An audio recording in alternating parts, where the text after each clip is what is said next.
Good evening, and welcome to this edition of Labor Vision. I'm Bob Delaney, Executive Director of the Institute for Labor Studies and Research.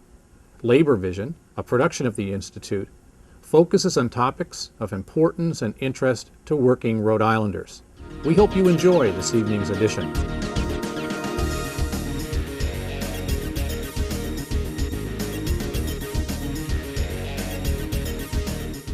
Diane Ravitch is a distinguished professor of education at New York University and a nationally recognized expert on education. A former U.S. Assistant Secretary of Education, Dr. Ravitch has become an outspoken critic of the current tone of the education reform movement in this country. She courageously speaks out on overly punitive accountability measures, the overuse and misuse of standardized testing, charter schools as a silver bullet to improving public schools, and the lack of recognition of poverty as having an impact on student learning. The Rhode Island Federation of Teachers and Health Professionals is proud to welcome Diane Ravitch to Rhode Island and to provide an opportunity for her to lend her very important perspective to what often seems like a one-sided conversation about education in this country and right here in Rhode Island. Now we know that when we introduce to you an education rock star, there are people who really believe that. Let's welcome Dr. Ravitch.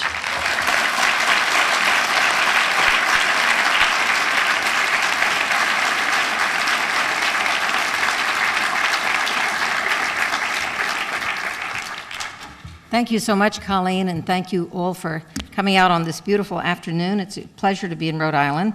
I was kind of amused by your comment about the national debate. It's been my impression there really is no debate. We only hear one side.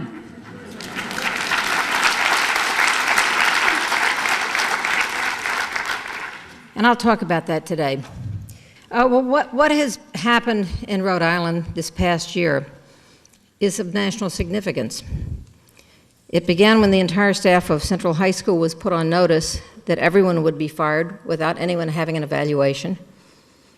And that sent a message. You know, most teachers go into their classroom, they close the door, they don't pay attention. That got their attention. It meant you could be next. The media made heroes of the superintendents because they beat up on teachers. Secretary Duncan said it took real courage to fire all those teachers, secretaries, and custodial workers. And President Obama agreed. Central Falls was a wake-up call for teachers across this country. That's when they began to realize that this so-called reform movement was different, that it's not about improving education, but about taking power. Instead of attacking the root causes of low academic achievement and low test scores, which are not necessarily the same, it was attacking teachers. And for the past year, we've seen this movement, which I call the corporate reform movement, treat teachers as public enemy number one, which is crazy.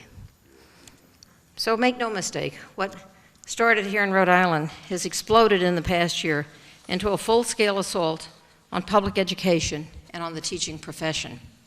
All across this country, with only a few exceptions, politicians and the national media and foundation leaders are demonizing teachers while claiming that they want to improve the schools. How in the world can you improve schools while belittling the people who work in the schools every day?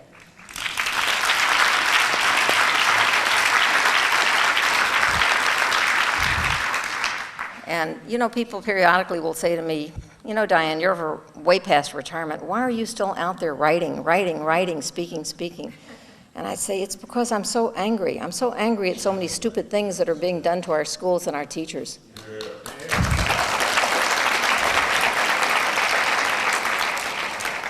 All across America, with only a few exceptions, governors and legislators are cutting education budgets while lowering corporate taxes and refusing to raise taxes on the rich. And your governor told me today, not in Rhode Island, so I'm glad to hear that. All across America and in Washington, D.C., government leaders encourage the privatization of public schools, even though there is no evidence that deregulation and privatization will lead to better results. The President of the United States said in his State of the Union address that he wants to win the future by encouraging quote, innovation, creativity, and imagination. He's absolutely right. This is so important. He says that standardized testing makes school boring. He doesn't want it for his kids. He's right. Meanwhile, his Secretary of Education, his U.S. Department of Education, supports policies that make standardized testing the decisive measure of teacher quality and school quality, and that will multiply the number of tests that students must take every year. This makes no sense. Every teacher in Providence got a pink slip. You should be outraged.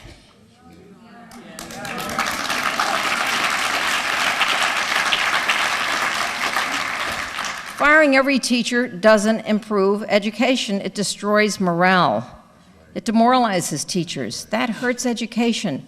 The one thing we know from common sense, not to mention research literature, is that school reform depends on trust. And when you fire the whole faculty, you destroy trust. You cannot reform schools while belittling, demonizing, and frankly, intimidating your teachers. The corporate reform movement applauds when schools are closed and teachers are fired. They cheer the legislatures that want to remove seniority in teachers and remove seniority in tenure and bust the unions. But none of these actions improves education. Good education depends on collaboration, on teamwork, and on trust. And that's destroyed when people every day must live in daily fear for their livelihood, their career, and their reputation. That's wrong. Detroit faces a deficit, so its emergency financial manager plans to close large numbers of public schools, replace them with charter schools, even though charters don't get better results. He also wants to increase class sizes to 60 if necessary. These being the nation's neediest and lowest performing students in classes of 60. Imagine. Indiana just enacted sweeping voucher legislation and will expand the number of charters, even though neither vouchers nor charters has the evidence to back it up. The governor of Michigan plans to cut corporate taxes by 86%, costing the state $2 billion in revenue, and he'll make up for it by taxing working people. He too wants vouchers and charters. This is called education reform. Of course, he's cutting the budget for public schools. Across the nation, in New Jersey, Florida, Ohio, Wisconsin, Tennessee, and elsewhere, conservative governors and sympathetic legislatures are stripping away collective bargaining rights, eliminating seniority and tenure, doing whatever they can to destroy the voice of teachers' unions, forgetting that teachers' unions are teachers, and to turn teachers into temporary workers who can be hired and fired at the whim of the principal. This is rolling back our society by many, many decades. It will not improve education. In Wisconsin, Governor Scott Walker pushed through legislation to remove collective bargaining rights. He said it was to save money, but the union agreed to all of its financial demands, and it all boiled down to one thing. He didn't want teachers to have a voice in the political arena. He didn't want anyone at the table to oppose him when he proposed to cut almost $1 billion from the state budget for public education. He's an education reformer. He plans to remove the income limits on vouchers in Milwaukee and to increase the number of charter schools. I'm so tired of these superintendents and former superintendents and politicians who get out there in front of the television and boast that they raise test scores.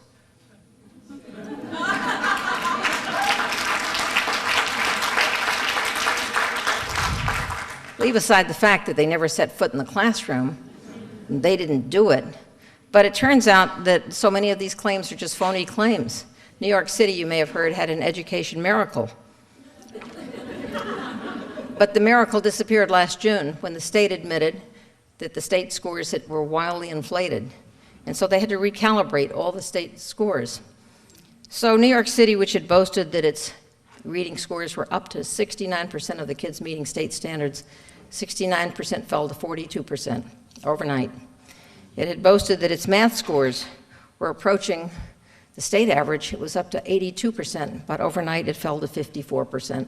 Why? Because the state had dropped the passing mark year after year, making more kids proficient who in fact were not proficient. And the miracle disappeared overnight.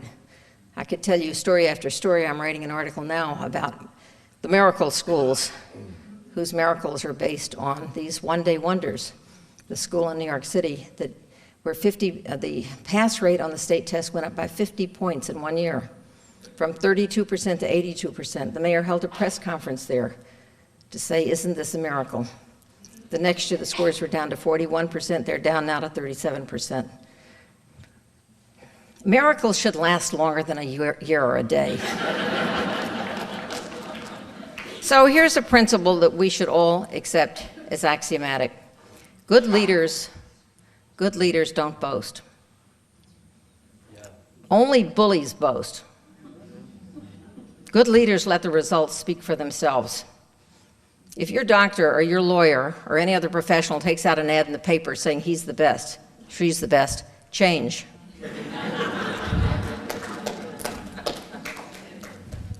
So here's some news to throw into the conversation. Forbes magazine said recently that there are more than 400 billionaires in the United States with a net worth in the trillions. And yet with all the sacrifice demanded of everyone these days, the tax rates on these high-income households, according to the New York Times, has fallen by more than a third in the past 15 years. Mind you, these are households where the average annual income is nearly $350 million. But the politicians say we mustn't raise their taxes or they won't create jobs. They might even flee to Bermuda or the Grand Cayman Islands to avoid paying more taxes. Now, I submit that a person can make do on $350 million a year and still pay a fair share of taxes.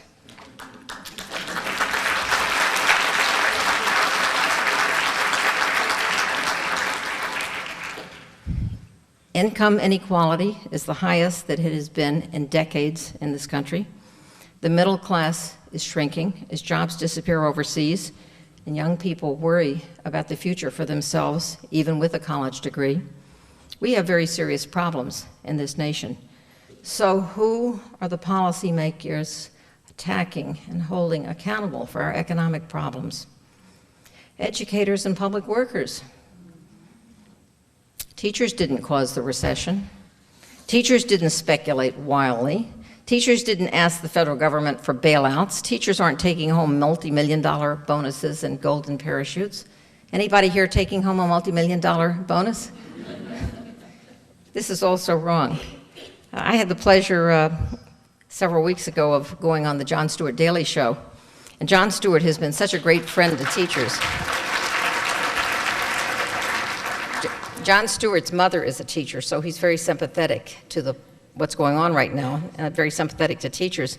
And he has some wonderful riffs. If you haven't seen them, you should Google his show, where he talks about the situation in Madison, Wisconsin. And he says, you know, it's time for shared sacrifice. We're in a recession. We all must sacrifice, all of us, teachers, substitute teachers, school bus drivers, custodians, school aides, librarians, on down the line. Well, this is also terribly wrong. We see across the country attacks on teachers, on public schools, on teachers' rights escalating.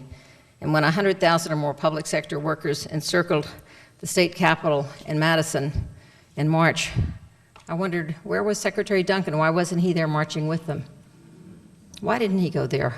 Where was President Obama? Why hasn't he gone to Pennsylvania, to Ohio, to Indiana, to Florida, to support the rights of teachers and the principle of public education? Why did he go instead that same weekend in early March to meet with Jeb Bush instead of going to Madison? Why did he hail Jeb Bush as a reformer when Jeb Bush is known to Floridians as the governor who promoted vouchers and charters and high-stakes testing and online learning and anything else that might undermine public education? American education is in big trouble, and corporate reform just seems to be digging a hole deeper. No Child Left Behind is a failed federal policy that, in my view, is doing immense damage to education.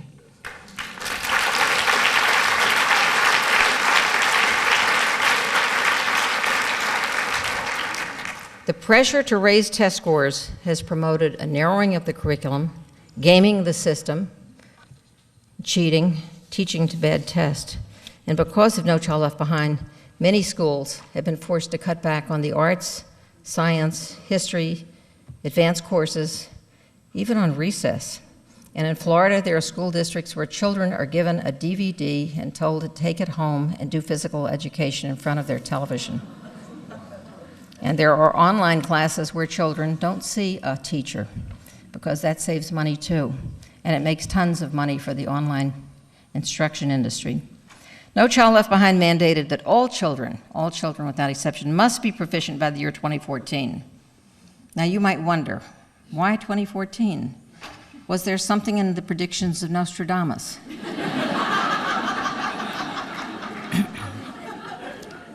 2014, okay, 100% proficiency, however, is an impossible goal. It's one that has never been met by any nation in the world or any state in this country. So when you give people not just a goal but a mandate and say you must meet it or you will be fired and closed, you're setting up a timetable to destroy American public education.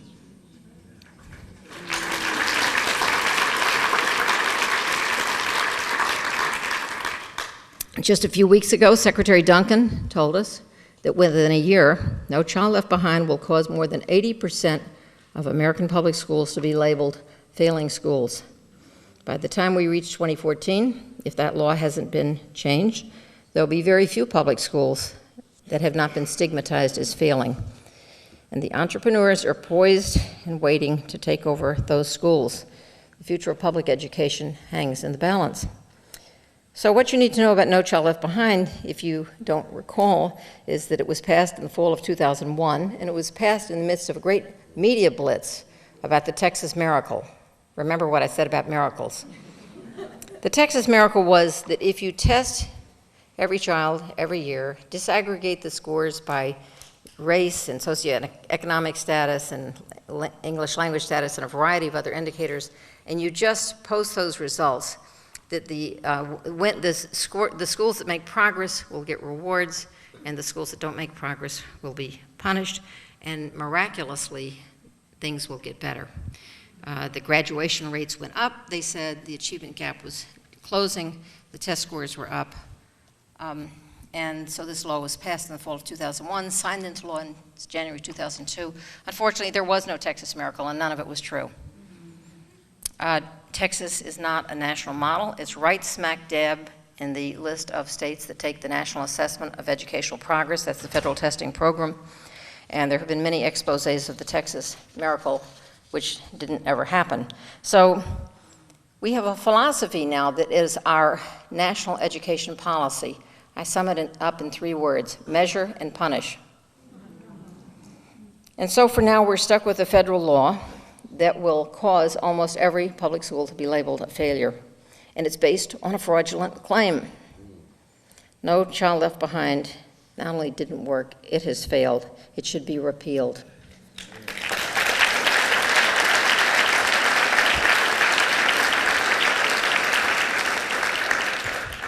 It should be replaced by a federal policy that supports equity for the neediest students wherever they live and encourages a sound education for all. It should be replaced by policies to help schools enrolling large numbers of low-performing students, not the current policies that punish them and close them down.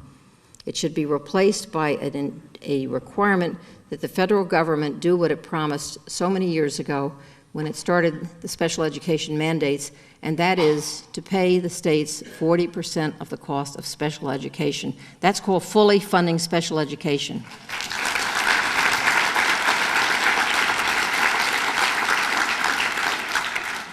So I've been speaking of the corporate reform movement. Who is it that's in this corporate reform movement?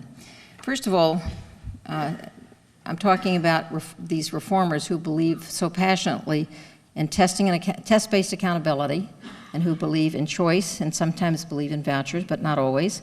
And that group includes an amazing number of Wall Street hedge fund managers, a group called Democrats for Education Reform, which Google it and you will see it consists mainly of Wall Street hedge fund managers, a group called Stand for Children, which is heavily supported by Democrats for Education Reform and Wall Street hedge fund managers, a group called Education Reform Now, ditto what I've just said, and then what I call in my book, in Chapter 10, the Billionaire Boys Club. The Billionaire Boys Club being these three big foundations, the Gates Foundation, the Eli Rhode Foundation, and the Walton Family Foundation, plus many, many other foundations who follow their lead. So also part of the corporate reform movement is the Republican Party, which has long advocated for test-based accountability and for choice. And surprisingly, most of the think tanks in DC, which are funded by the Gates Foundation. And many of the leading editorial boards who get their views from the DC think tanks funded by the Gates Foundation. If this begins to sound like a circle, it's because it is. I could go into media control, but we'll get to that later. But for most of these people, education is a hobby. It's an avocation. It's an idea that they play with. Very, very few of them have ever taught in a classroom.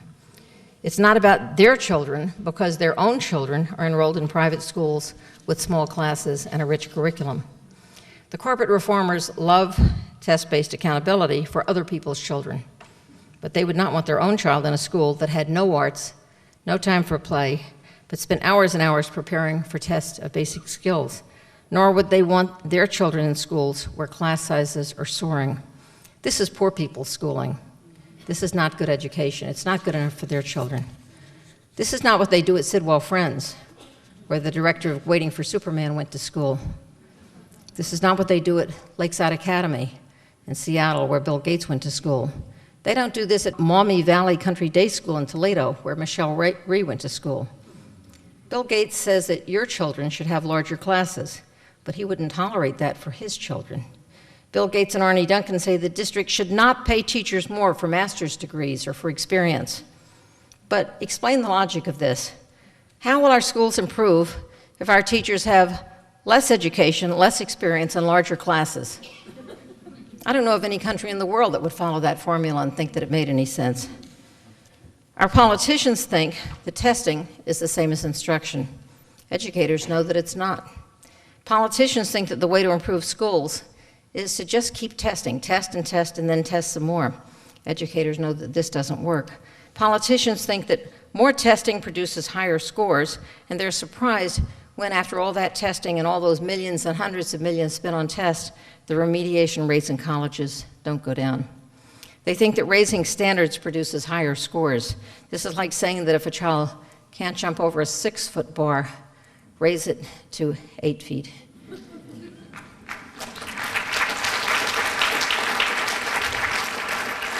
It won't work, and it doesn't make any sense. But as you can see, so little that I've discussed makes any sense. Race to the top is No Child Left Behind 2.0.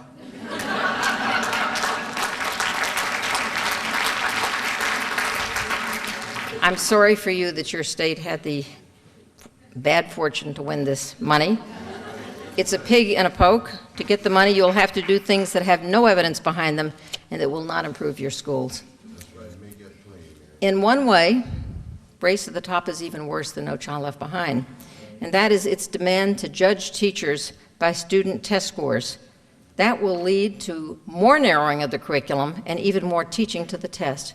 When you put people's livelihood on the line, of course they're going to teach to the test.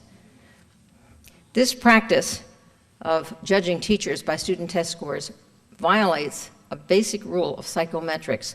Tests should be used only for the purpose for which they were designed. Student tests test students. They are not measures of teacher quality.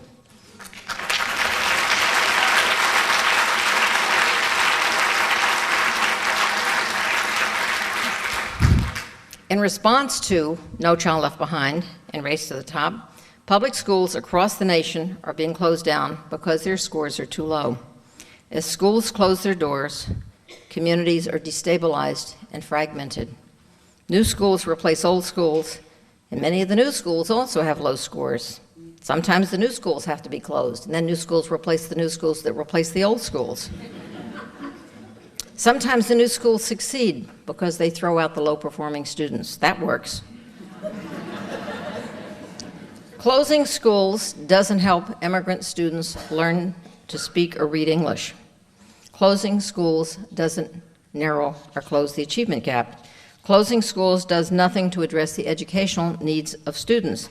Public schools are not chain stores that can be closed and opened at will. They are, and they should be, vital community institutions, not transient agencies that come and go as test scores rise or fall.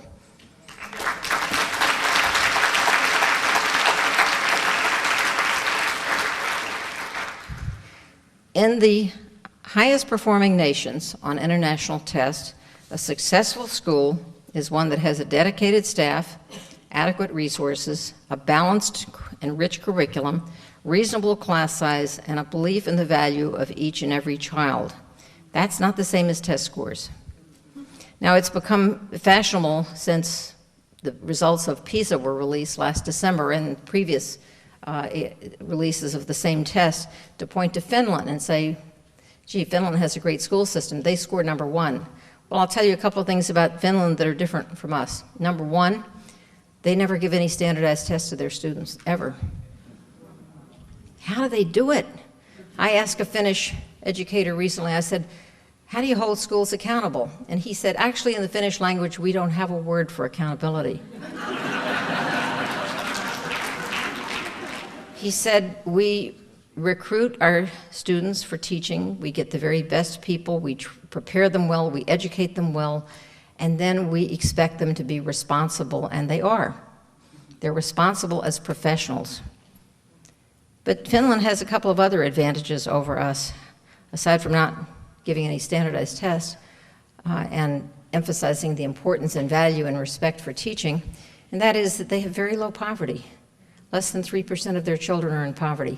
In this country, it's more than 20% of our children live in poverty. Many of our children live in dire poverty. And when you hear someone tell you poverty doesn't make a difference, it's just an excuse.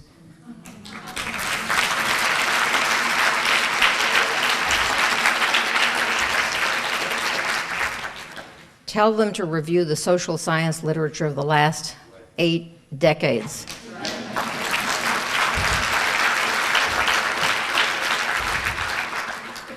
Tests, I'm not opposed to testing.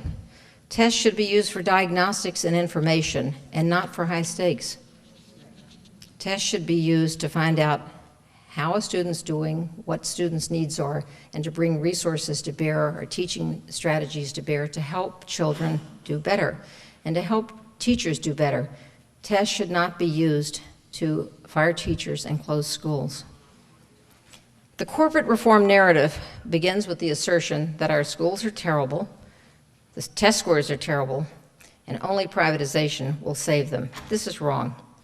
And so the first piece of evidence that they'll throw out, as they always do, is the international test scores. And they'll say, look at this, this is just terrible.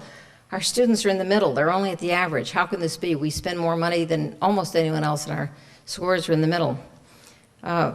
Secretary Duncan said in response to the release of the PISA exam in December, this is a wake-up call to the nation. And the president said in the State of the Union address, this is our generation's Sputnik moment. But what the president and the secretary didn't seem to know is that when the first international test was given in 1964, 12 nations participated, and we were 12 out of 12. And then in the 1970s, 1980s, 1990s, we were consistently in the bottom quartile. And yet, President Obama said in his State of the Union address, he said, we should ignore the naysayers because we have the greatest economy in the world, the most productive workers, the most inventors, the most patents, the most successful businesses, the best colleges and universities in the world. But wait a minute. How is it possible that the most successful economy in the world was built by those students who ranked in the bottom quartile on the international test? Maybe those tests are not very good predictors of national success. Consider this. What was my generation's Sputnik moment occurred in 1957. That's when the Soviet Union put up Sputnik. But the Soviet Union's gone, and they had great test scores, by the way. We're still here.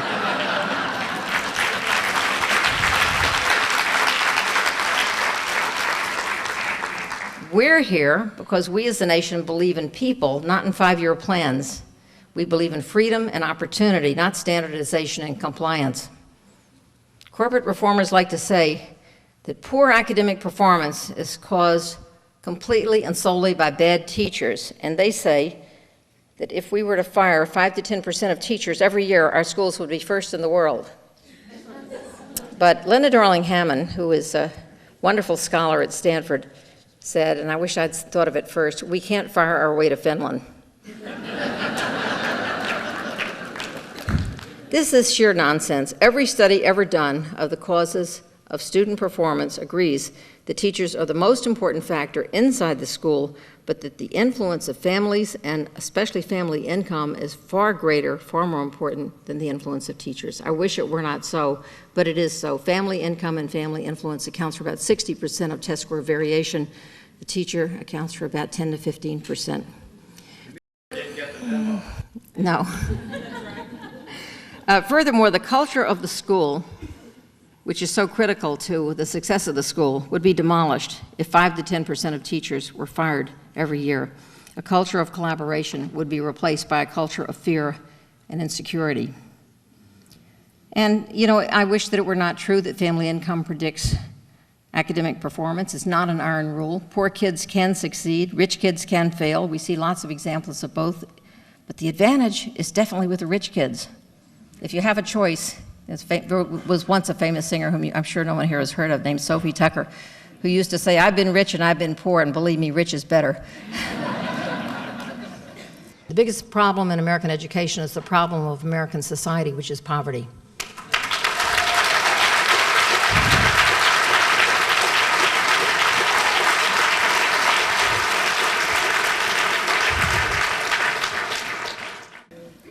So when you hear anyone say to you that 3 great teachers in a row closes the achievement gap, 4 great teachers in a row closes the achievement gap, 5 great teachers in a row closes the achievement gap, read chapter 9 in my book.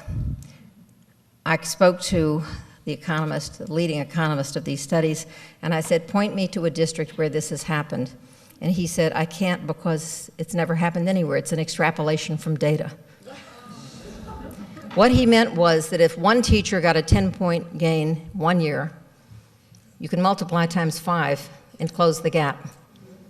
But they've never found anyone who got 10 points every single year, year after year.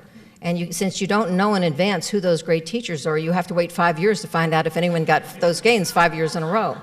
So this is going to be a really hard stunt to pull off. It may take us 20 years or so. And we'll still be playing musical chairs with teachers. Poverty is the problem that drags down academic performance, not bad teachers. Poverty is the elephant in the room that the corporate reformers don't want to talk about. They say, poverty is just an excuse. Is it just an excuse when children come to school hungry and homeless? Is it just an excuse when children live with economic insecurity every day?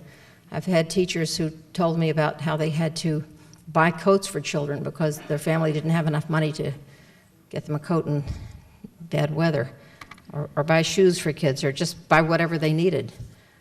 Yeah, it does affect academic performance. It affects motivation, it affects attitude, it affects attendance. All of those things have an impact.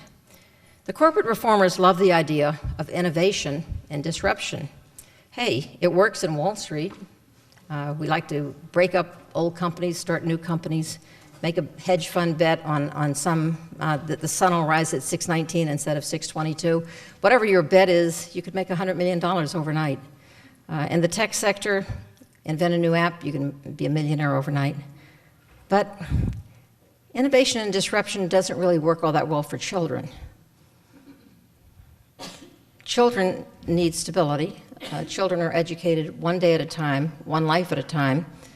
And what they need is to be surrounded by grown-ups who have experience, who work together, where there's a certain stability and teamwork, and where there is a culture in which they're valued as human beings. Innovation and disruption doesn't do much to promote that kind of stability. The race to the top is pure corporate reform. It begins with the assumption that schools will change in response to incentives and sanctions based on test scores. Curriculum and instruction are unimportant. Teacher experience is unimportant. Child development is unimportant. We all know that children develop in different ways and different rates, need different supports at different times. Families don't matter, only test scores matter. And great teachers will always produce great test scores. This narrative was perfectly exemplified in a movie which you may have seen called Waiting for Superman. Waiting for Superman is the corporate reform narrative. And that is that it makes the argument that our public schools are really bad, and the director felt really sorry for kids who had to go to public schools. He makes the claim, which is I think the central claim in the movie, that 70% of the 8th grade students in the United States read below grade level. But it's not true. He is basing this on the only possible source, which is NAEP data, and I was 7 years on the board of the National Assessment of Educational Progress. NAEP doesn't even report by grade level, so it's impossible to make the statement that he makes. But if we look at achievement levels, what we would say, quite honestly, is that 25% of 8th graders read below basic, which is the NAEP level. So he's wrong in his central claim. That 25% includes children who don't read or speak English, as well as children with disabilities of various kinds. So it's not great to have 25% who are below basic, but it sure is not 70%, which would be an outrage. The movie also makes the claim that we hear again and again, poverty doesn't matter, resources don't matter, and some of the examples he gives actually contradict the claims of the movie. He points, for example, to Harlem Children's Zone. I think that Harlem Children's Zone is wonderful because it doesn't ignore poverty. It's a poverty program that provides lots and lots of resources, medical resources, social service resources. Families are surrounded by all kinds of help and support. They have a baby college and pre-K and on with all the help for kids. And the charter schools that they run, they have 15 children in a class with 2 teachers. It's kind of like your schools, isn't it? 15 in a class with 2 teachers. Well, Harlem Children's Zone has in the bank $200 million in assets. You can do a lot when you have resources. So don't talk about Harlem Children's Zone as an example of poverty doesn't matter and resources don't matter. I've sort of discovered this axiom, which is that resources don't matter if you have them. And then there is another of the charter schools held up as an amazing exemplary school is the Seed Charter Boarding School in Washington, D.C. And I was reviewing the movie for the New York Review of Books and went to an early screening, and I began trying to just fact check. And so I Googled and I saw, well, Seed Charter School says that 96% of its graduates go to college. This is really impressive. And it was featured on 60 Minutes, so I guess they must have vetted it pretty well. So in my review, I didn't say anything critical about the school. I just said, well, you know, the director could have pointed out that it costs $35,000 per year per pupil. And maybe if we had that kind of money to spend, we would all get great results. But what I didn't realize was that something I learned after my review appeared, and that was a parent sent me a copy of a web page from the U.S. Department of Education showing that 140 children begin in the Seed Charter School in 7th grade. 34 graduated last June. That's a 75% attrition rate. And I called the school to check to make sure that was right because it sounded pretty dramatic. And what I learned was it's actually better than it used to be because in one of their early classes, they had 140 kids start and 13 graduated, which is a 90% attrition rate. So let's look at some of the evidence on some of the favorite strategies of our day. Charters.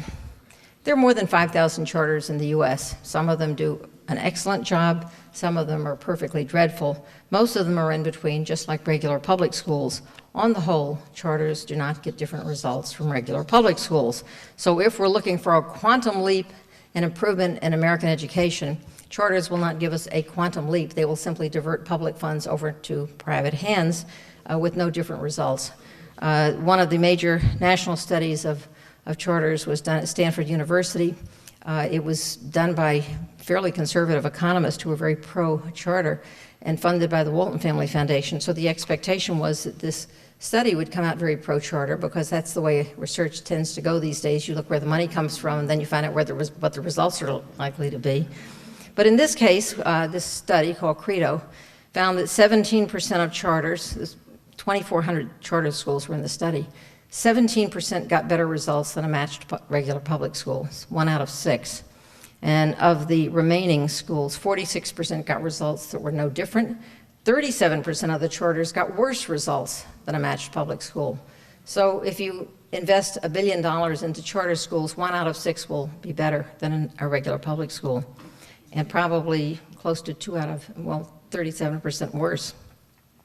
Then there was a study done that's posted on the U.S. Department of Education website about middle schools, comparing charter middle schools with a lottery to regular public middle schools. What it said was there was no difference between them. There was no difference either in terms of achievement or in the behavior of students, either inside or outside of school. Then looking at the NAEP data, which is the National Testing Program, where there are no stakes attached to the test. Charter students have been compared to regular public school students since '03. So '03, '05, '07, '09, there has never been a difference in the performance between students in charters and students in regular public schools. What we see some charters doing to appear successful is skimming, going into poor neighborhoods and taking the higher performing students and then saying, look what a great job we're doing, not taking a fair share of students with English language, who are English language learners, not taking a share of students who are special education. There has been instance after instance around the country and a great deal of research to show the very small numbers of special ed and ELL students in the charter sector. That, of course, puts a bigger burden on the regular public schools, and you reach a point where you're not even comparing apples to apples because the charter schools don't have the same population. It takes a village to raise a child. This is true, but what charters do, and have certainly done in New York City, where we have about 100 charters right now, on our way to 200, is that they pit parent against parent. And now with the push to eliminate tenure, we're pitting teacher against teacher, young teachers against old teachers, public school parents against charter school parents. The village is not gathering together to advance the needs of children. So talk just a minute or two on the subject of vouchers, because vouchers is one of those ideas that a lot of us thought was, someone wants to come in. But they... Okay, I'm going to proceed, and you hear as best you can. I had thought that vouchers were done because there has now been several state referenda on vouchers. Whenever vouchers are put to a vote, they lose overwhelmingly. The American public does not want public dollars to go to non-public or sectarian schools. That's very clear. And so the voucher movement has turned to state legislatures, and in the case of the District of Columbia, the Congress, to bring back vouchers. So now we have 3 districts with vouchers: Milwaukee, Cleveland, and the District of Columbia. The district that has had vouchers for the longest is Milwaukee. Milwaukee has had vouchers now for 21 years. If vouchers are going to work anywhere, they would work in Milwaukee because they've been there the longest time. So I can tell you this about Milwaukee. The studies now show, it used to be that the researchers would argue about whether the voucher students were making more or less progress than the kids in the regular public schools. They don't argue anymore.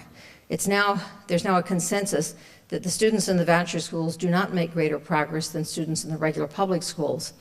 The test scores came out from the state of Wisconsin just about a month ago, showing that students in the voucher schools actually did worse than schools in the regular public schools.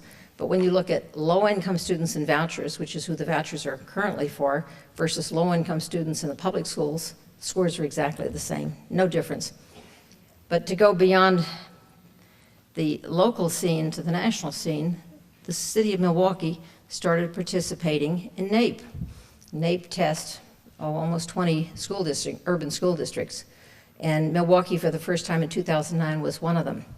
And so when the results came out last year, what we learned was that the children who were allegedly the beneficiary of vouchers, the African-American children, had test scores in Milwaukee below the test scores of African-American children in Mississippi, Louisiana, and Alabama. You won't read that in the Wall Street Journal, which has articles regularly about the evidence is in and vouchers work. The evidence is in and vouchers don't work. They've been tried now for 21 years, and they have not helped either the public schools. Milwaukee now, by the way, has one of the lowest performing public school districts in the country, so there was no rising tide. Competition produced no benefits for that district. Then we come to the idea of value-added assessment, that the idea being that teachers should be evaluated by test scores. And testing experts agreed, almost unanimously. There may be a few here and there who don't agree, but Overwhelmingly, testing experts agree that value-added measures are highly inaccurate and highly unstable. One of my colleagues at New York University studied the value-added system in New York City and in Houston, and he said that a teacher in New York City who was rated at the 43rd percentile of effectiveness, meaning that 57% were better and 43% of her colleagues were worse, that there was such a huge margin of error that you might say of this teacher that actually she might actually be at the 15th percentile, not the 43rd, and she might actually be at the 71st percentile, not the 43rd. So you'd be quite accurate to characterize her either as average, above average, or below average. Now, what has made this value-added stuff so toxic is that last summer the Los Angeles Times decided to file a Freedom of Information Act request with the Los Angeles School District, and they acquired the test scores of the students of 6,000 teachers in grades 3 through 8 based on their NCLB tests. And they hired someone from the Rand Corporation to create a rating system, and then they put it online. And they publicly said, this teacher is effective and this teacher is ineffective based on test scores. And teachers complained bitterly, said it was inaccurate, and gave all kinds of, it didn't matter. New York City is currently in court over, again, another foil to release all the New York City test scores and to put them online, and all the newspapers will put them online. What this will do will be to humiliate lots of teachers. It will show that people who teach in very challenging neighborhoods are not getting big test score gains, and they're ineffective teachers. We'll see many teachers fired because their scores didn't go up. There are now many legislatures who are actually mandating that test scores of students be used to deny tenure or to remove tenure and to fire teachers and to base their salary on the student test scores. So this is all spiraling in a direction that is making teachers, I think, justifiably angry. Another of the favorite ideas of the day is merit pay. Merit pay is something that I think of as an idea that never dies and never works. The definitive study of merit pay was done last fall by the National Center on Performance Incentives at Vanderbilt University. And they said, as these economists were designing the study, they said, you know, the reason that we don't see any results from merit pay is because the rewards are not enough to really motivate these lazy teachers. They didn't put it that way. I'm just summarizing it in my own way. But the rewards are really not large enough to motivate teachers to try as hard as they should. And so they, instead of offering $3,000 or $4,000 or $5,000, as so many merit pay programs do, they offered a bonus of $15,000. Now that's pretty good incentive. And they had the control group and the treatment group, and they observed them every which way for 3 years. And at the end of 3 years, concluded that the merit pay made no difference at all. And my guess is that both sets of teachers were working as hard as they knew how and couldn't get higher test scores because they were doing the best they could. And the U.S. Department of Education, a couple of days later, released almost $500 million for merit pay programs because evidence doesn't matter.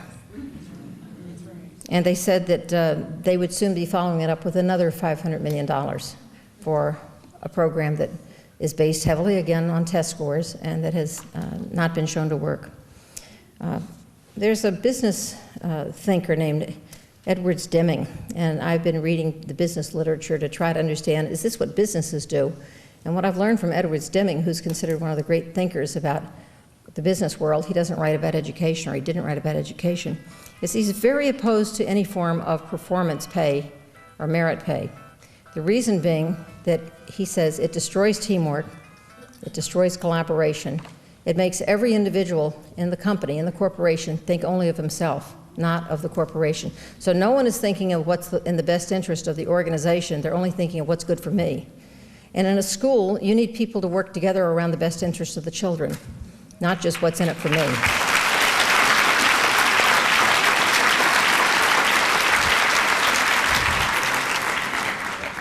So with Race to the Top, the closest model that I can think of, and maybe it's not a perfect fit, but the closest model I think is what Secretary Duncan did in Chicago, which was a program that he and Mayor Daley and the business community agreed on in the early years of this century. It was called Renaissance 2010. And the plan was that they would close 100 schools, open 100 new schools, and by the year 2010 there would be a renaissance in Chicago. And I've spoken in Chicago several times in the past year, and when I when I do, I say, hey, it's 2011. Where's the renaissance? And they all laugh because there hasn't been a renaissance. What's happened is they closed schools and they opened schools, and they sent kids from one low-performing school to another low-performing school. They opened charters. There have now been many evaluations, and I would say that across the board they agree there has been very little improvement in the Chicago schools. It remains one of the low-performing districts in the country. Closing schools, I think, is a very bad idea for many reasons. Among other things, it destroys communities.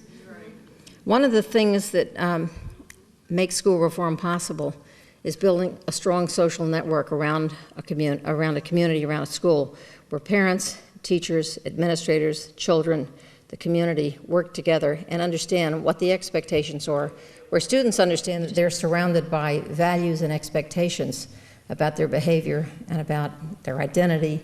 People care about them. When you destroy social networks, you destroy the basis of school reform.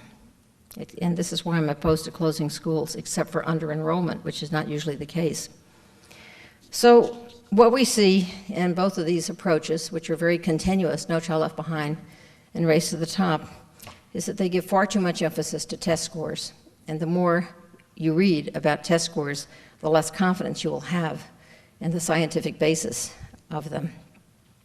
The goal of education is not to get higher test scores, but to get a full and balanced education. The goal of education is to develop a strong mind and a strong body, a strong character, a strong sense of responsibility.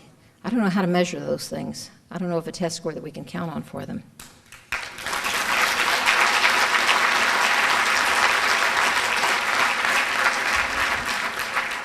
School reform must begin with a broader vision of education for our children. We should be talking about developing good citizens to sustain our democracy.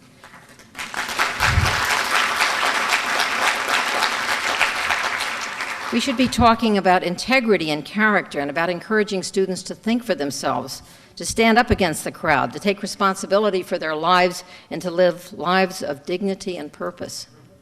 I don't know about the measures for those things either. It's incomprehensible to me that the richest nation in the world can't afford to provide a good education to all of its children. So I ask you to be strong, stand up for public education, speak up, stand up for the dignity of your profession, stand up for the children you serve, don't let private entrepreneurs divide your communities, and I thank you for teaching. I thank you for planning to teach. You're going into a difficult situation, but you're needed. I thank you for defending the rights and the future of children, and I thank you for having the courage to live purposeful lives, lives of service to your community. Thank you so much.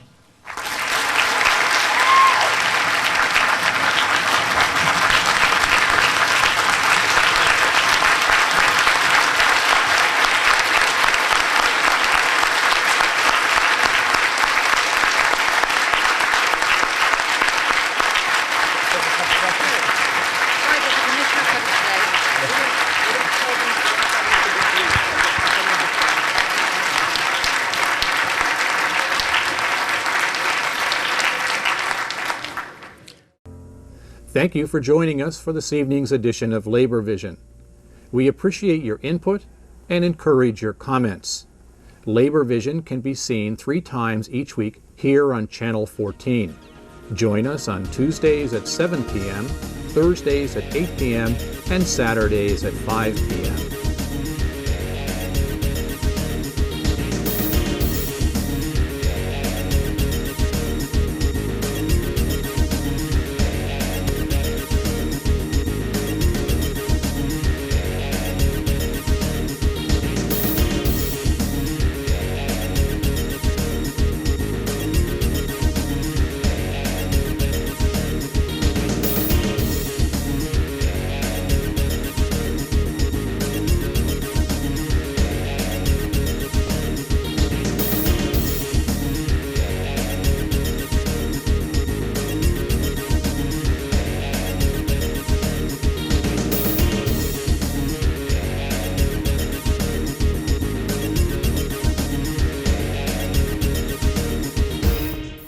I'm Andrew Schiff, the CEO at the Rhode Island Community Food Bank. We found it hard to believe that things could get much worse than last year. So many people unemployed and turning to us for food assistance. And then this year we've seen this incredible increase in the cost of both fuel and food. So people are finding it harder and harder to stretch the money they have to buy groceries, and more people are running out of money for food, turning to us for help. We've seen a 45% increase in the number of people coming for help in just 2 years. And trying to keep up with this, greater demand is really the problem that we face and the biggest challenge that we face. We need much more food coming into the food bank to be able to meet this need. We're statewide serving over 55,000 people each month. And they get served at emergency food pantries all across the state. These are our partners who are open during the week, on weekends, to try to make it possible for people who have run out of food to come in an emergency and get help right away. The face of hunger has definitely changed. We're seeing so many people who never needed food assistance before, have never needed food assistance in their lives, never thought that they would need help, and are now having to swallow their pride and turn to others for help. It's very difficult for them. But they're in this situation because someone in the family who is a wage earner has lost work, or they've had to take a job at much lower wages than what they were getting paid before. With less income, there's less money for food. And then we've seen the cost of living actually go up. So people just can't make ends meet. The Letter Carriers Food Drive is our most important food drive of the spring. It's a huge help at a time when typically we don't get a lot of food donations. So we really depend each year on this food drive. It's average around 200,000 pounds of food, which is a huge amount of food coming into the food bank right when we need it. And also, it's very high quality food. People are helping us by donating canned vegetables, canned soup, boxes of cereal, pasta, rice, and those are the core food, the most important basic foods that people need. I think the carriers know better than anybody just how tough these times have been for the community. And they're our heroes. I mean, they step up every year, they put in this tremendous effort and do this drive for us. It's on top of a huge workload that they already have on a Saturday when anybody else would be ready to end the week of work, but they go out and do this food drive for us on top of everything else that they do in their work week. And they make it so easy for people to donate. If you had a neighbor who didn't have enough money to be able to purchase food, you'd shop for them, you'd bring them a bag of groceries. Pretty much that's what this food drive is. People are able to provide a bag of groceries for a family in need. And that connection, instead of bringing it to your neighbor, the letter carriers bring that bag of groceries to us. They make the whole thing possible.